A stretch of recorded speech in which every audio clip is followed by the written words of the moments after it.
सब पे नजर अंदर की खबर। रावलपिंडी इस्लामाबाद में वक्फे से तेज बारिश का सिलसिला जारी है।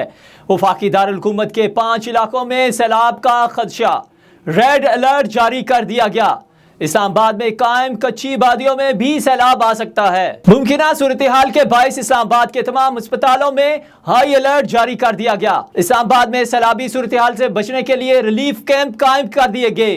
महकमा मौसमियात के मुताबिक आज रात इस्लामाबाद में तेज बारिश का खदशा है। तमाम मुतल्लिका अदारों को हंगामी सूरत हाल से निपटने के लिए तैयार रहने की हिदायत कर दी गई। A1 टीवी से अब तक के लिए इतना ही। मजीद खबरों और अपडेट्स के लिए जुड़े रहें A1 टीवी के साथ।